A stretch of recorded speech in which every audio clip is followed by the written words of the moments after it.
بسم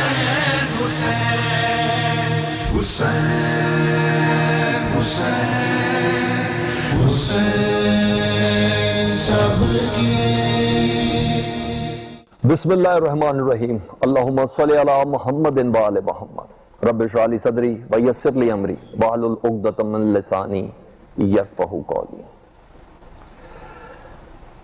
محرم الحرام کا 9واں دن ہے۔ بہت سی چیزوں کا آغاز ہو چکا ہے اور بہت سی قربانیوں کا آغاز ہونے والا ہے۔ اس خصوصی ٹرانسمیشن کا مقصد یہ ہے کہ قطع نظر اس کے کہ ماضی میں ان ٹرانسمیشن سے ہم لوگ کیا سنتے رہے، کیا سبق لیتے رہے، تو کچھ خاص مقاصد ہیں ان افراد کے لیے، ان بچوں کے لیے، ان جوانوں کے لیے جو ان اخواص سے بہرہ مند نہیں ہو سکے جس سے ہونے کا حق تھا۔ میرا تعارف یہ ہے کہ میں وہ ہوں کہ اللہ نے اس قابل بنایا کہ ان کا نام لیوا ہوں، ان کا نام لے رہا ہوں، اس طرح میرا کوئی تعارف نہیں۔ اور آج اس محفل کے اندر وہ تمام مہمان ہیں جن کی خوش قسمتی یہ ہے کہ وہ محمد و آل محمد کا ذکر کرنے کے لیے ادھر بیٹھے ہیں۔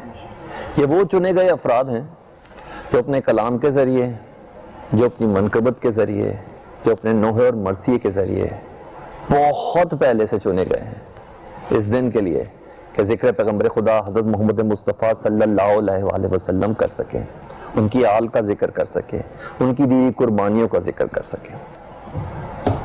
تو اس کے ساتھ پروگرام کا آغاز کرتے ہیں۔ مہمانوں سے تعارف تو میں نے کرا دیا کہ یہ وہ خوش قسمت، خوش نصیب لوگ ہیں کہ جنہیں قرآن پر یہ سوچ کے چن کر بھیجا گیا ہے کہ ذکر محمد و آل محمد یہ کر سکیں۔ علامہ ضیاء اللہ شاہ بخاری صاحب، اللہ ان کو سلامت رکھے، آج کے اس 9ویں محرم کے اس دوپہر کے اس پہر میں یہ ہمارے ساتھ بہتر گفتگو ہوں گے۔ ساتھ ساتھ ہمارے ساتھ موجود ہیں ہمارے مہمان ہیں باہلپور سے آغا سید نکی رضا صاحب، ان کے علم سے بھی ہم بہرہ مند ہوں گے۔ اس کے علاوہ شہزاد حنیف مدنی صاحب ہیں، کلام ہیں، نوحہ خواہ ہیں، یہ اپنا حق ثابت کرنے کی کوشش کریں گے، یہ اپنی اس ڈیوٹی کو ثابت کرنے کی کوشش کریں گے، تو ذکر محمد و آل محمد کے لیے ان کو تفویض کی گئی۔ عمران ہاشمی کسی تعارف کے محتاج نہیں، سب سے بڑا تعارف یہ ہے کہ آج ذکر حسین کریں گے۔ فیضان علی خان ہمارے ساتھ موجود ہیں، ان کا بھی تعارف یہ ہے کہ ان کو حسین نے اس قابل بنایا کہ آج وہ ان کا ذکر کریں گے۔ تو گفتگو کا آغاز بھی ہم کر لیتے ہیں، لیکن ہم ان بچوں اور جوانوں کے لیے اسپیشلی جن کے لیے ہم نے اس 2 دن کی نشست پر رکھا ہے، ان کے لیے بتاتے چلیں کہ ہم اس گفتگو کا مقصد یہ ہے کہ ہم سب سے پہلے یہ جاننے کی کوشش کریں کہ واقعہ کربلا کے اسباب کیا تھے، وجوہات کیا تھے، محرکات کیا تھے، اور پھر بتائیں کہ اس کا دنیاوی لحاظ سے آغاز کب ہوا تھا، رجب کی کون سی تاریخ تھی کہ جب مدینے سے قافلہ روانہ ہوا تھا، کیا وجہ تھی کہ حج کو عمرے میں تبدیل کیا گیا، اور پھر یہ تیاریاں کس قسم کی تھی اور ان کا آغاز کب سے ہو چکا تھا کہ جس کی بنا پر آج 9ویں محرم کا دن آ گیا، اور پھر کل کے لیے سب تیار ہیں کہ کون پہلے قربانی دے گا۔ اس ہستی کا ذکر کہ جس کے والد گرامی حضرت علی ابن ابی طالب علیہ السلام جب ضرب تلوار کی کھاتے ہیں تو کہتے ہیں فزت برب الکعبہ، اور ان کا صاحبزادہ یہ کہہ رہا ہے امام حسین ساری قربانیاں دینے کے بعد کہ اللہ میاں تو مجھے مقام صبر پہ نہیں، مقام شکر پہ پائے گا، کیونکہ صبر تکلیف پر ہوتا ہے اور شکر نعمتوں پہ ہوتا ہے۔ علامہ صاحب بہت شکریہ۔ علامہ صاحب گھڑی تو وہ آ گئی، چند گھنٹے رہ گئے پیغمبر کے نواسے کو جانے میں، اور نواسا بھی وہ عام نہیں ہے جو پیغمبر کی زلفیں پکڑ کے مہار بنتی ہو جس کی، اور مدینے کی گلیوں میں اور ساری عمر جس کا گلا ہی چومتے تھے پیغمبر. میں کیونکہ ہم نے چلنا یہ سیکوینس میں ہے، اسباب، وجوہات، محرکات، سب سے پہلے مجھے آپ کی موجودگی میں اور ان بچوں جوانوں کے لیے جو مختلف پیسز میں سنتے ہیں اس تاریخ کو، میں چاہتا ہوں کہ وہ اس سیکوینس میں سنیں. الحمدللہ رب العالمین والصلاة والسلام علی سید المرسلین وعلی آلہ الطیبین الطاہرین وصحبہ المکرمین، اما بعد فاعوذ باللہ من الشیطان الرجیم، بسم اللہ الرحمن الرحیم، رب اشرح لی صدری ویسر لی امری واحلل عقدۃ من لسانی یفقہوا قولی. سلمان بھائی، یقیناً آج آپ نے نفوس قدسیہ پاک باز ہستیوں کا ذکر چھیڑا کہ جن کا ذکر کرنے سے ایک مومن کے ایمان کو راحت ملتی ہے اور اس کے دل کو اللہ بصیرت عطا کرتا ہے اور زندگی کے لیے اصول ملتے ہیں، اور ان کا ذکر ایک خوشبو کا نام ہے جو پوری، میں سمجھتا ہوں، روحانی دنیا کو معطر کر دیتی ہے. شاعر نے سچ کہا تھا ہمارے دلوں کی ترجمانی کرتے ہوئے کہ جب ان کو یاد کر لیا تو صبح مہک مہک اٹھی، جب ان کا غم جگا لیا تو رات مچل مچل گئی. ان کا ذکر جو خود اللہ قرآن پاک میں کرتا ہے، انما یرید اللہ لیذھب عنکم الرجس اہل البیت ویطہرکم تطہیرا، جن کا ذکر پاک خود زبان وحی کرتی ہے، زبان پیغمبر کرتی ہے صلی اللہ علیہ وآلہ وسلم. اذکرکم اللہ فی اہل بیتی، اذکرکم اللہ فی اہل بیتی، اذکرکم اللہ فی اہل بیتی. آقا علیہ السلام نے پھر اہل بیت میں خاص طور پر سیدنا امام حسین علیہ السلام کے بارے میں صحیح بخاری کے اندر یہ حدیث پاک موجود ہے. ارشاد فرمایا، حسین منی وانا من حسین. حضرت یعلا بن مرہ رضی اللہ تعالیٰ عنہ بیان کرتے ہیں کہ ایک دن ہم مسجد نبوی میں تھے، کسی صحابی نے آپ کی دعوت کا اہتمام کیا تھا، کچھ صحابہ بھی ساتھ موجود تھے، میں بھی ان میں شامل تھا. آقا جب نکلے مسجد نبوی سے، اس گھر کا رخ فرمایا، ہم پیچھے پیچھے تھے. اچانک آپ نے مدینہ منورہ کی گلی میں، بازار میں یا کسی کھلے میدان میں بچوں کو کھیلتے ہوئے دیکھا، ان میں امام حسین بھی تھے. آپ نے جب امام حسین کو دیکھا، آقا کے بارے میں یعلا بن مرہ فرماتے ہیں کہ آپ جلدی سے فتقدم القوم، آپ نے قوم کو پیچھے چھوڑ دیا، صحابہ کو پیچھے چھوڑ دیا، اور آپ حضرت امام حسین کے پیچھے. امام حسین یہ فر ہا ہونا وہا ہونا، کبھی دائیں جانب بھاگتے نانا کو دیکھ کر، کبھی بائیں جانب، اور آقا ان کے پیچھے پیچھے جیسے ایسے بازو آپ نے پھیلا لی. حدیث پاک کے الفاظ کا ترجمہ کر رہا ہوں. آقا نے فبسط یدیہ، آقا نے نبوت کے دونوں ہاتھ پیچھے ایسے پھیلائے ہوئے تھے، اور جیسے انسان کہتا ہے پکڑو پکڑو، اس طرح آپ پکڑ رہے ہیں. بالآخر حضرت امام حسین کو پکڑا، فوضع یدہ فی خدہ، ایک ہاتھ مبارک جو تھا دست مبارک وہ آپ نے ان کے سر کے پیچھے رکھا، ایک سے تھوڑی مبارک کو پکڑا. ووضع فاہ علی فی.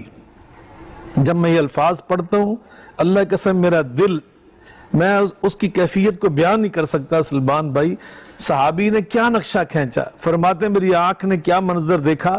فوضع فاہ علی فی، آقا نے اپنے ہونٹ مبارک امام حسین کے منہ پہ رکھ دیے، ان کے ہونٹوں پہ رکھ کر آپ نے چوما، اور صاحب اس وقت صحابہ سے فرمایا، حسین منی وانا من حسین. یہی پوچھنا چاہتا ہوں، جب بیار یہ ڈیسائیڈ کر دیا کہ میں ہوں ہی حسین سے اور حسین مجھ سے ہیں، میں ہوں، یہ کوئی پیغمبر کا جملہ ہے. یہ دیکھیے ترجمہ، جب معیار یہ ڈیسائیڈ کر دیا تو پھر واقعہ کربلا کی نوبت کیوں آئی؟ جی یہی مرض کرنے لگا تھا. وہ شاعر نے کہا، سب نے سنا ہے بادشاہ مشرقین سے، حسین ہے مجھ سے اور میں ہوں حسین سے. یقیناً امام حسین علی مقام، نبی پاک صلی اللہ علیہ وسلم فرمایا یہ مجھ سے ہیں اور میں. عربی گرامر کے اعتبار سے جو من ہے نا، انا حسین منی، یہ بھی من ہے، اور دوسرا وانا من حسین، یہ دونوں من ہیں، یہ حرف جار ہے. اور عربی گرامر کے لحاظ سے اس کے دو بنیادی معنی ہوتے ہیں، ایک ہوتا ہے للتبعیض اور دوسرا ہوتا ہے للبیان. پہلا ہے للتبعیض کے لیے، آقا فرما رہے ہیں کہ میں کل ہوں، حسین میری باز میری جز ہے، میں شجر ہوں، حسین میری شاخ ہے، میں پھول ہوں، حسین میری خوشبو ہے، میں چاند ہوں، حسین میری چاندنی ہے، میں آفتاب ہوں، حسین میری روشنی ہے. اور جو دوسرا ہے نا من، جو آپ نے پوچھا کہ پھر نوبت کیوں، وہ آقا فرماتے للبیان. یہ نہیں ہے کہ میں حسین کا باز یا جز ہوں، نہیں، یہ فرمایا بیان کے لیے. وانا من حسین، ایک وقت ایسا آئے گا تم نے اگر مجھے دیکھنا ہو، تم نے میرا کردار سمجھنا ہو، تم نے میری سنت کو جاننا ہو، تم نے میرا اسوہ پڑھنا ہو، تو پھر تم نے مجھے نہیں حسین کو دیکھنا ہے. کربلا میں آقا نے گویا یہ واضح کر دیا، کربلا میں جو حسین کا موقف تھا یہ مصطفیٰ کا موقف تھا. حسین کا جو کردار تھا یہ امام حسین کا صرف وہ کردار نہ تھا, یہ نبی پاک کے کردار کا تسلسل تھا. آقا نے غدیر خم پہ جو خطبہ ارشاد فرمایا تھا نا, آقا علیہ السلام نے ایک حدیث پاک اصل میں خود تشریف فرمائی. آقا فرماتے ہیں الا و انی اوتیت الکتاب و مثلہ معہ, اللہ نے مجھے کتاب اللہ قرآن مجید فرقان حمید عطا کی ہے, اور صرف قرآن مجید نہیں, اس کی تفسیر کے لیے وہ مثلہ معہ, اس کے ساتھ اللہ نے مجھے مثل قرآن بھی عطا کی ہے. اور وہ مثل قرآن کی آپ نے وضاحت دو خطبات میں بیان فرمائی. ایک ہے موطا امام مالک کے اندر آپ کا خطبہ, بڑی مشہور حدیث ہے. آپ فرماتے ہیں ترکت فیکم امرین لن تضلوا ما تمسکتم بہما کتاب اللہ و سنتی, میں تم میں کتاب اللہ چھوڑے جا رہا ہوں, تم کبھی نہیں بھٹکو گے جب تک تم نے اس سے رشتہ جوڑے رکھا, اور اس کی تفسیر کے لیے اپنی سنت بھی چھوڑے جا رہا ہوں. لیکن صحیح مسلم میں جو آپ کا خطبہ مروی ہے اس میں آپ فرماتے ہیں انی تارک فیکم ثقلین, میں تم میں بڑی باوقار, بڑی وزنی, بڑی حیثیت کی حامل دو حقیقتیں چھوڑے جا رہا ہوں. اولہما کتاب اللہ, پہلی اللہ کی کتاب ہے, اور اس کی تفسیر کے لیے ارشاد فرمایا وَأَهْلُ بَيْتِي وَأَهْلَ بَيْتِي وَعِطْرَتِي, میں اپنی عطرت چھوڑے جا رہا ہوں. حضرت نواب صدیق الحسن خان بر صغیر کے ایک بہت بڑا علمی نام ہے, ان کی کتاب تشریف البشر بذکر الائمۃ الاثنی عشر, اس کے صفحہ نمبر 7 پہ ارشاد فرماتے ہیں عطرت مصطفیٰ حیدر مرتضیٰ کا نام ہے, عطرت مصطفیٰ فاطمۃ الزہرا کا نام ہے, عطرت مصطفیٰ امام حسن کا نام ہے, عطرت مصطفیٰ امام حسین کا نام ہے, عطرت مصطفیٰ اولاد حسنین کریمین کا نام ہے. وہ فرماتے عطرت مصطفیٰ, آقا نے جو فرمایا نا صحیح مسلم کے اندر, نعوذ باللہ یہ میں اور آپ بھول سکتے ہیں, مدنی صاحب تشریف فرمایا بھول سکتے ہیں, علامہ صاحب بیٹھے ہیں, میرے چھوٹے بھائی بیٹھے ہیں, ہم یہاں پہ کچھ اور بیان کر کے کل کو بھول کے کوئی اور لفظ منہ سے نکل سکتا ہے. یہ اس ہستی کی بات کر رہا ہوں, وما ينطق عن الهوى ان هو الا وحی یوحی سنقرئک فلا تنسى, میرے محبوب ایسا دین پڑھا رہا ہوں, اللہ فرما رہے ہیں کہ جو آپ کبھی بھول ہی نہیں سکتے. آپ نے بھول کر نہیں, ارادتاً قصداً آپ نے یہاں فرمایا سنتی, قرآن کی تفسیر میری سنت, اور وہاں فرمایا عطرتی, قرآن کی تفسیر میری عطرت, یہ واضح کر دیا سنت مصطفیٰ, اس کا تسلسل عطرت مصطفیٰ ہے. سنت مصطفیٰ کا دوسرا معنی عطرت مصطفیٰ ہے, یعنی عطرت مصطفیٰ کا جو کردار ہے وہ مصطفیٰ علیہ السلام کا اپنا ہی کردار ہے, جس کے بارے میں اللہ فرماتے لقد کان لکم فی رسول اللہ اسوۃ حسنہ, تمہارے لیے بہترین طرز زندگی, بہترین اسلوب زندگی کا نمونہ اگر ہے تو یہ مصطفیٰ کے اندر ہے, یا اولاد مصطفیٰ. سلامت رہے, سلامت رہے, سلامت رہے, سلامت رہے, سلامت رہے, سلامت رہے. اگر سید نقی رضا صاحب 9ویں کا 1 بجے کے بعد کا پہر ہے, کچھ گھنٹے ہی رہ گئے. میں نے کہا تھا کہ اس گفتگو میں علامہ صاحب نے تو کہتے ہیں نا وہ دریا کو پوزے میں بند کر دیا. میں وجوہات, محرکات اور ساتھ ساتھ ان اسباب کو جانا چاہتا ہوں کہ جب حجتیں تمام ہو گئیں, سب سے بڑی حدیث کہ حسین منی وانا من الحسین, جب علامہ صاحب نے تشریحات میں کہا کہ میں عطرت چھوڑے جا رہا ہوں, تو اس عطرت کے ساتھ یہ سلوک روا رکھے جانے کی کیا وجہ تھی, کیا تھی ایسی, ہمیں کیا سمجھنا ہے اس میں؟ اعوذ باللہ السمیع العلیم من الشیطان اللعین الرجیم, بسم اللہ الرحمن الرحیم. قل لا اسألکم علیہ اجرا الا المودۃ فی القربى. سلمان بھائی, جیسے کہ ابھی آپ مولانا صاحب سے بھی سن رہے تھے, حسین منی کی تفسیر جو ہے یہ ایک ایسا مفہوم ہے, یا آپ اس کو یوں سمجھیں کہ دنیا لغت میں آج تک وہ لفظ ہی نہیں بن سکا کہ جو یہ بتا سکے کہ حسین ہے کیا. حسین منی و انا من حسین. میں قبلہ کی گفتگو کو تھوڑا سا آگے لے کے چلتا ہوں. جی جی بالکل. تو آج کے دور میں یہ بات سمجھ میں آتی ہے کہ بیٹا باپ سے ہے, نواسا نانے سے ہے, پوتا دادے سے ہے, لیکن اس بات کو سمجھنے میں تھوڑی سی مشکل ہوتی ہے کہ نانا نواسے سے کیسے, دادا پوتے سے کیسے, باپ بیٹے سے کیسے. صحیح. تو میں گفتگو کو تھوڑا سمیٹ کے بیان کرتا ہوں کہ گویا سرکار دو عالم کے فرمانے کا مقصد یہ تھا کہ جب سے یہ کائنات چلی ہے تب سے لے کر کربلا تک حسین مجھ سے ہے اور کربلا سے لے کے قیامت تک میں حسین سے ہوں. سلمان بھی دوسری بات یہ ہے کیونکہ آج پڑھا لکھا دور ہے, ٹیکنالوجی ہے, میڈیا ہے, تو میں ایک چھوٹی سی ایگزامپل دیتا ہوں اور میرا خیال ہے کہ اس میں آپ کو جو آپ کا سوال ہے وہ واضح ہو جائے گا. الجبرا کی آپ نے ایک مثال پڑھی ہے, x = y. کیا مطلب اس کا؟ کہ جو کچھ x کے اندر ہے وہ سارا کا سارا جو ہے y کے اندر ہوگا. اگر ان کیس x جو ہے اس کے اندر 14 ہو تو y کے اندر کیا ہوگا؟ 14 ہوگا. 10 + 2 10 + 4 9 + 5 ہوگا مجموعہ 14. ٹھیک ہے. میں آپ سے یہ پوچھتا ہوں, اگر اس 14 کو میں یہاں لے آؤں یا اس 14 کو میں وہاں لے جاؤں, کوئی فرق تو نہیں؟ کوئی فرق نہیں. یعنی y اگر x کی جگہ پہ آ جائے, x y کی جگہ پہ چلا جائے, کوئی فرق تو نہیں؟ بالکل ہے. اب آپ اس حدیث کو سمجھیں, حسین منی و انا من حسین, یعنی سرکار فرمانا یہ چاہتے ہیں کہ جو کچھ مجھ محمد کے اندر ہے وہ سارا کا سارا حسین میں ہے. یعنی آپ کو میں اس کو اور آسان کر دوں کہ ایک طرف ہے رسالت, ایک طرف ہے امام, ایک طرف ہے سرکار دو عالم, ایک طرف ہے حسین. میں اس کو اور سمیٹ دوں کہ ایک طرف ہے غدیر, ایک طرف ہے کربلا. اگر حسین غدیر میں ہوتے تو وہی کرتے جو محمد نے کیا, اور محمد اگر کربلا میں ہوتے تو وہی کرتے جو حسین نے کیا. اور جو آپ کا مقصد ہے یہ سب ہوا کیوں؟ دیکھیے سرکار مولا حسین فرماتے ہیں کہ میرے قیام کرنے کا مقصد یہ نہیں ہے کہ میں حکومت چاہتا ہوں, مال و دولت چاہتا ہوں.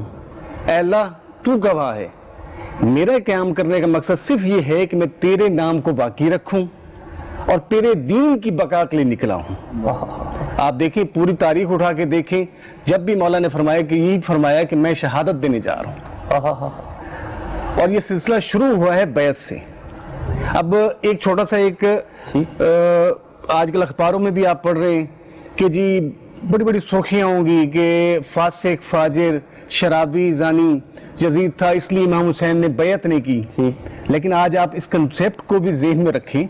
میں پلٹ کے ایک جملہ کہتا ہوں جی پلیز, کہ اگر یزید نمازی, متقی, پرہیزگار, 5 وقت کا نمازی ہوتا تو کیا امام حسین اس کی بیعت کر لیتے؟ کیا کر لیتے؟ میں نہیں سمجھتا. نہیں کر سکتے تھے. کیوں؟ کہ مولا حسین جانتے ہیں کہ بیعت کا مفہوم کیا ہے. صحیح. کہ دیکھیے بیعت جو ہے یہ باب مفاعلہ میں سے عربی گرامر کے اعتبار سے میں بیعت کے مفہوم میں آتا ہوں. ایک چھوٹی سی بریک لے لیتے ہیں اور بریک کے بعد ہم دوبارہ حاضر ہوتے ہیں. اللہم صلی علی محمد و آل محمد. اس بریک کے بعد دوبارہ حاضر ہوتے ہیں.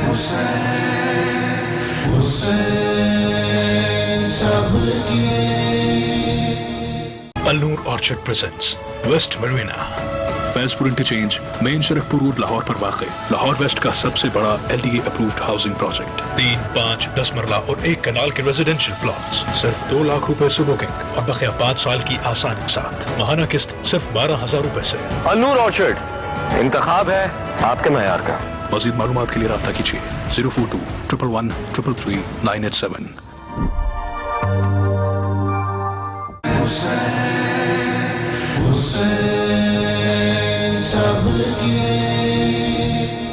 میرا حسین, میرا حسین, میرا حسین, میرا حسین, میرا حسین, میرا حسین. حسین سچا, حسین اعلی, حسین اشرف, حسین برتر, حسین سچا, حسین اعلی, حسین اشرف, حسین برتر. یزید جھوٹا, یزید اصغر, یزید ارذل, یزید کمتر. میرا حسین, میرا حسین, میرا حسین, میرا حسین, میرا حسین.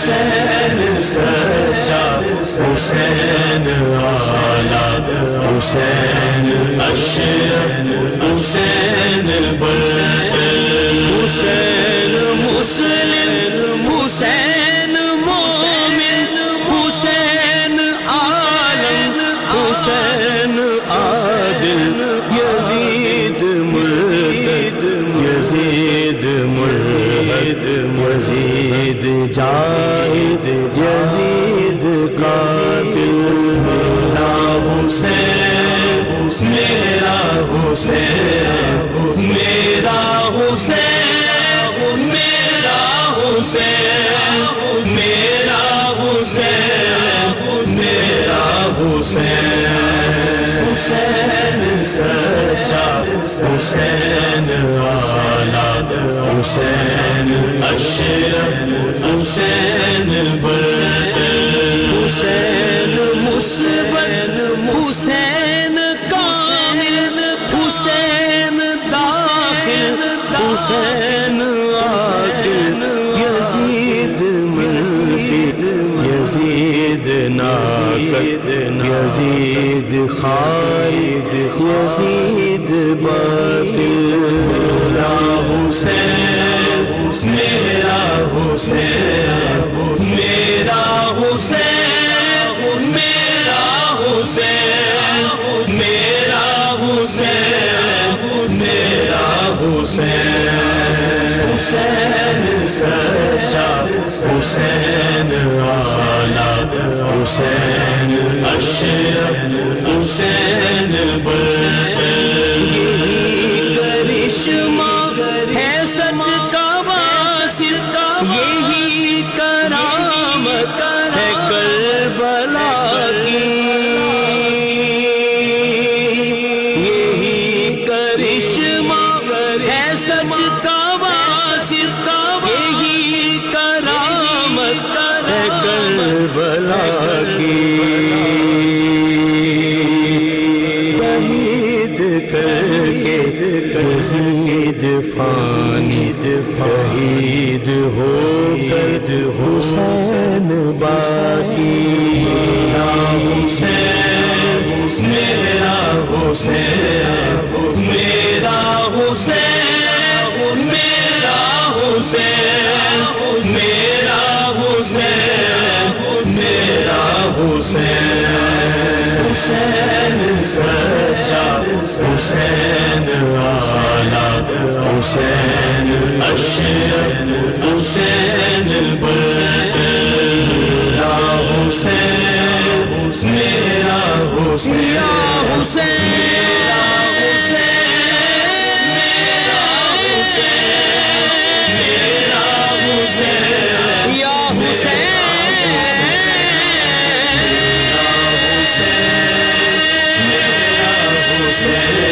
میرا یا حسین میرا حسین میرا حسین یا حسین میرا حسین یا میرا حسین میرا حسین میرا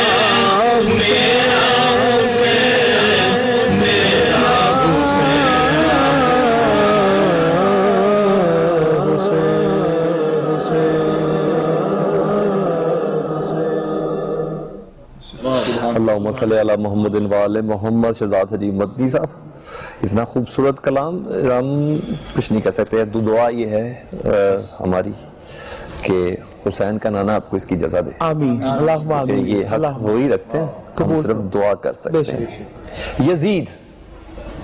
یزید موسم ہزیاں کا لا علاج مرض. یزید موسم ہزیاں کا لا علاج مرض، حسین خاک سے خاک شفا بناتا ہے. یزید موسم ہزیاں کا لا علاج مرض، حسین خاک سے خاک شفا بناتا ہے. یزید بنتے ہیں دنیا میں لوگ کوشش سے، حسین خود نہیں بنتا، خدا بناتا. یزید بنتے ہیں دنیا میں لوگ کوشش سے، حسین خود نہیں بنتا، خدا بناتا ہے۔ واہ واہ، علامہ صاحب پھر سے موضوع پہ آتے ہیں۔ محرکات، اسباب، وجوہات، حسین منی وانا من الحسین کی شکل میں اتنا بڑا کرائیٹیریا دینے کے باوجود بھٹکے، راہ سے ہٹے، اصول سے بے اصول ہوئے۔ معیار ڈیسائیڈ تھا۔ پھر سے آپ کی طرف آتا ہوں۔ بہت خوبصورت، یقیناً جو ابھی آپ نے شعر پڑھا بڑا روح پرور، میں وہیں سے بات شروع کرتا ہوں اور اس طرف آتا ہوں جو بھی آپ نے سوال کیا ہے۔ یقیناً یزید سے پہلے نام یزید موجود تھا عرب کے اندر، بڑا معروف یہ نام تھا، بہت سارے صحابہ کرام کے نام یزید تھے، لیکن حسین سے پہلے دنیا میں کوئی حسین نہ تھا۔ یہ اسد الغابہ کے اندر، اسد الغابہ فی معرفت الصحابہ، امام ابن اسیر رحمۃ اللہ علیہ بڑی شخصیت گزرے، ان کی یہ کتاب ہے، اس میں وہ فرماتے ہیں حاجب اللہ ہذین الاسمین ان یسمى بہما حتی سمى بہم النبی صلی اللہ علیہ وآلہ وسلم ابنیہ علیہم السلام۔ اللہ نے حسن و حسین، حالانکہ عربی نام تھے، ان پر پردہ ڈال کر رکھا، کسی کو یہ نام اپنے بیٹے، بانجے، بتیجے، پوتے، نواسے کے رکھنے ہی نہیں دیے۔ اللہ نے یہ پروٹوکول جو نبیوں کے لیے ہوتا ہے نا، یا زکریا انا نبشرک بغلام اسمہ یحییٰ لم نجعل له من قبل سمیہ، زکریا بیٹا بھی عطا کر رہے ہیں، اس کا نام نیا نرالا یحییٰ بھی رکھ رہے ہیں، جو یحییٰ نام پہلے کسی نے رکھا ہی نہیں تھا۔ تو اسی طرح اللہ نے ناموں کو چھپا کے، حجب اللہ نے پردہ ڈال کے رکھا، پردہ ڈال کر رکھا کہ کوئی رکھ نہ سکے۔ سب سے پہلے یہ نام رکھے گئے حسن و حسین، تو نبی پاک صلی اللہ علیہ وسلم کی زبان اطہر سے حضرت علی المرضی خود فرماتے ہیں کہ میں نے پہلے بیٹے کا نام حمزہ رکھنا چاہا، دوسرے کا نام حرب رکھنا چاہا، حرب کا مطلب جنگجو، چونکہ آپ کو آپ بہادر تھے، یہ نام بڑا پسند تھا، لیکن اللہ کے رسول نے خود فرمایا امرت ان اغیر اسم ہذین، اللہ نے مجھ کو حکم دیا ہے کہ ان ناموں کو بدل کر ایک کا نام حسن رکھوں، ایک کا نام حسین رکھوں۔ حسین نام اللہ نے رکھوایا۔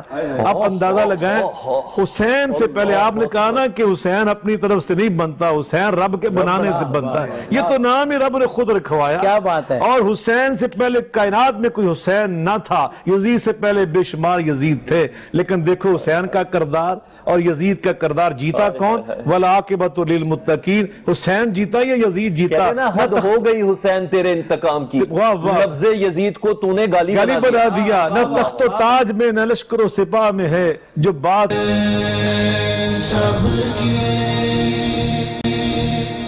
اللہ بنیادی اصول سیاست یہ سکھایا تھا، سیاسی سسٹم دیا تھا، سیاسی نظام زندگی عطا کیا تھا۔ الیوم اکملت لکم دینکم واتممت علیکم نعمتی ورضیت لکم الاسلام دینا، یہ مکمل نظام زندگی تھا۔ اس میں کیا تھا کہ جو فیصلہ کرنا ہے، کسی کا انتخاب کرنا ہے، مشاورت کے ساتھ، اہل حل و عقد کی مشاورت، اور وہاں وہ موجود نہ تھی۔ حضرت امام حسین نے دیکھا کہ نانا کا لائب اصول زندگی پامال کر دیا گیا، اور اس لیے لوگوں نے وہاں عراق سے بے شمار خطوط بھیجے، وفود بھیجے کہ جناب ہم سے پوچھا نہیں گیا، ہماری مرضی کے بغیر، ہماری چاہت کے بغیر، ہماری منشا کے بغیر۔ نبی پاک صلی اللہ علیہ وسلم نے تعلیم دی ہے، جس امام کو وَهُمْ لَهُ كَارِهُونَ اس کے مقتدی ناپسند کریں، اس کو پسند نہ کریں، اس کو حق حاصل نہیں کہ وہ 2 رکعت کی نماز امامت کے مصلی پہ آ کے پڑھائے۔ جو یہ امامت تھی 2 رکعت نماز کی، نماز فجر نہیں بندہ پڑھا سکتا، 3 رکعت کی نماز نہیں پڑھا سکتا، 4 رکعت کی نماز نہیں پڑھا سکتا۔ اگر پبلک نہ چاہتی ہو، اگر مقتدی ناپسند کرتے ہو، تو جہاں ہزاروں نہیں لاکھوں لوگ ناپسند کر رہے تھے، ہمیں بندہ یہ نہیں چاہیے، ہمیں یہ بندہ نہیں چاہیے، مشاورت موجود نہیں ہے، اہل مدینہ کی مشاورت موجود نہیں ہے، یقیناً۔ اس لیے امام حسین علی مقام، دیکھیں میں کہتا ہوں یار دین سیکھنا ہو، ابھی جو ہم نے عرض کیا حدیث پاک کی روشنی میں، کربلا میں جو موقف حضرت امام حسین کا، یہ ان کا اپنا موقف نہیں ہے، یہ تو نبی پاک صلی اللہ علیہ وسلم کا موقف ہے، آقا کا تسلسل ہے، وہ پیش کر رہے نبی پاک صلی اللہ علیہ وسلم۔ نبی میرے پیارے عزیز بھائی نے کہا نا، اور میں یہ جملہ کہنا چاہ رہا تھا، وقت آپ نے اشارہ کیا، میں نے بات سمیٹ دی، وہ یہی تھا، اگر کربلا میں نبی پاک صلی اللہ علیہ وسلم خود ہوتے، اللہ کی قسم جو امام حسین کا موقف تھا، یہی میرے آقا علیہ السلام کا موقف ہوتا، یہی موقف تھا میرے آقا علیہ السلام کا، تو وہ آپ کا یہ موقف تھا، اور لوگوں نے بلایا، اور نبی پاک صلی اللہ علیہ وسلم فرماتے ہیں جب امت بلائے دیکھیے ذرا کس کو بلایا جا رہا ہے؟ امام حسین کو بلایا جا رہا ہے. ان الحسن والحسین سید شباب اہل الجنہ. ہم سارا کچھ کیوں کر رہے ہیں؟ نماز کس لیے پڑھتے ہیں؟ روزہ کس لیے رکھتے ہیں؟ زکوٰۃ کیوں دیتے ہیں؟ حج کیوں کرتے ہیں؟ یہ ساری ہم محنت کس لیے کر رہے ہیں؟ اللہ راضی ہو کہ میں جنت عطا کر دے. ساری منزل تو ہماری یہی ہے نا, یہی ہماری منزل ہے. لیکن جو ہستی ہے وہ جنتی نہیں ہے. آقا فرماتے ہیں عشرم بشرا جنتی, 10 صحابہ کے نام لے کے فرمایا ابو بکر فی الجنہ, عمر فی الجنہ, وہ عثمان فی الجنہ, علی فی الجنہ, طلحہ فی الجنہ. تو ہم ان کی کتنی شان بیان کرتے ہیں, کتنی عظمت سمجھتے ہیں. حسن حسین کی باری آئی تو یہ نہیں فرمایا کہ حسن جنتی حسین جنتی, فرمایا یہ ان الحسن والحسین سیدہ شباب اہل الجنہ. اگر تم نے جنت میں جانا حسن حسین کی سرداری میں جاؤ گے. ان کی اماں جان کے بارے میں فرمایا وَإِنَّ فاطمہ سیدۃ نساء اہل الجنہ, حتیٰ کہ فرمایا امہات المؤمنین, حتیٰ کہ سیدہ خدیجہ الکبریٰ جیسی ہستی وہ بھی جنت میں جائیں گی. ام الحسن حسین کی سرداری میں جائیں گی. اور حضرت مریم جنت میں جائیں گی, حضرت حاضرہ جنت میں جائیں گی, حضرت آسیہ جنت میں جائیں گی, سب سیدہ فاطمہ کی سرداری میں جائیں گی. تو سب سے پہلا سبب یہ تھا کہ مجلس شورا موجود نہ تھی, مشاورت کا قانون پامال کر دیا گیا. ٹھیک ہے علامہ صاحب, بات بیعت کی ہو رہی تھی. معیار تو جو علامہ صاحب بتا رہے ہیں معرفت سب کو تھی, کوئی شک نہیں اس میں کہ یہ سامنے ہے کون جس پہ برچھی تیر تلوار چلانا ہے, وہ ہے کون. سب کچھ پتا تھا. اس کی والدہ کا سٹیٹس کیا ہے, ان کے والد کا سٹیٹس کیا ہے, ان کے نانا کا سٹیٹس کیا ہے. بلکہ تاریخ میں ہے کہ پیغمبر خدا محمد مصطفیٰ صلی اللہ علیہ وسلم نے حسنین کو اپنا بیٹا کہا تھا. تبھی تو ابو الفضل عباس کے لیے حضرت علی نے دعا کی تھی, یہ تو لے گئے وَبَنَانَا وَبَنَاءَ قرآن نے کہا. ٹھیک ہے. اب بیعت کی بات کر رہے تھے کہ بیعت کی معرفت مکمل تھی امام حسین کو. بالکل. اور اس کی ذرا تھوڑی تشریح کرتے ہیں. جی, میں اس وقت بھی عرض کر رہا تھا کہ بیعت جو ہے وہ یہ باب مفاعلہ میں سے ہے. اور باب مفاعلہ جو ہے یہ وہاں استعمال ہوتا ہے جیسے اس اوزان پہ مقابلہ, مصافحہ, اور اسی پہ ہے باب مباحیات میں ہے کہ اس میں 2 فریقین کا ہونا ضروری ہے. ٹھیک. مقابلے میں بھی 2, ٹھیک ہے. مصافحہ کریں گے تو 2, ٹھیک ہے. مناظرہ کریں گے تو 2, ٹھیک ہے. تو جب بیعت کا سلسلہ آئے گا تو اس میں بھی 2, ایک ہوگا بیعت کرنے والا, ٹھیک ہے, ایک ہوگا بیعت لینے والا. ٹھیک ہے. بیعت کرنے والا یہ سوچ کر بیعت کرتا ہے کہ جی آج سے میری جان, میرا مال, میری اولاد, میرا سب کچھ آپ کے حوالے, آپ جیسے چاہیں اس کو استعمال کریں. اور بیعت لینے والا جو ہے یہ بیعت اس نیت سے لیتا ہے کہ اگر تم اپنی جان, اپنا مال, اپنی اولاد سب میرے حوالے کرتے ہو تو تمہاری آخرت کا میں ضامن. بے شک. اب آپ مجھے سوچ کے بتائیں حسین کیسے بیعت کر سکتے تھے؟ ہائے ہائے ہائے ہائے. کیا یزید ان کی آخرت کا ضامن بنے گا؟ اللہ اکبر. دیکھیں ابھی اللہ اکبر. قبلہ فرما رہے تھے الحسن والحسین سیدۃ شباب اہل الجنہ, اللہ اکبر, کہ سرکار امام حسن حسین جو ہیں جوانان جنت کے سردار. ترجمہ یہی ہوتا ہے, لفظ ہے اہل الجنہ, یعنی جو امام حسن حسین کو سردار مانے وہ ہے جنت میں جانے کا اہل. ہائے ہائے ہائے ہائے ہائے. تو سلمان بھائی بات یہ ہے کہ سب لوگوں نے اپنی اپنی جگہ پہ مشورے دیے. کسی نے کہا جی آپ عراق چلے جائیں, کسی نے کہا کہ جی آپ مدینے رک جائیں, کسی نے کہا آپ مکے چلے جائیں. خدا کی قسم کسی نے بھی یہ مشورہ نہیں دیا کہ آپ یزید کے ہاتھ پہ بیعت کر لیں, ٹھیک, کیونکہ وہ جانتے تھے کہ بیعت کا مفہوم کیا ہے. دیکھیے یہ ایک غلط فہمی ہے کہ جی فاسق فاجر تھا اس لیے جو ہے وہ بیعت نہیں ہوئی. اگر نمازی متقی پرہیزگار ہوتا تب بھی امام حسین بیعت نہ کرتے. جس حد تک آپ نے بیعت کلیئر کر دی, اس کا مفہوم میں دنیا میں سننے والوں کو کلیئر ہو گیا. اگر آج بھی نہ ہوا تو پھر کب ہوگا؟ دیکھیں سلمان فارسی بن کے آ جائے تب بھی نہیں ہو سکتا. ایون کہ سیاستہ میں لکھا ہے کہ جب سرکار امام زمانہ تشریف فرمائیں گے تو چوتھے آسمان سے جناب عیسیٰ اتریں گے, اور جب نماز کا حکم آئے گا اور اقامت کے لیے سلسلہ ہوگا اور نماز پڑھانے لگیں گے تو جناب عیسیٰ کہیں گے یا رسول اللہ آپ نماز پڑھائیں میں آپ کے پیچھے نماز پڑھتا ہوں, اور اپنا ہاتھ آگے بڑھائیں میں آپ کے ہاتھ پہ بیعت کرتا ہوں. تو جناب عیسیٰ جیسا اول العزم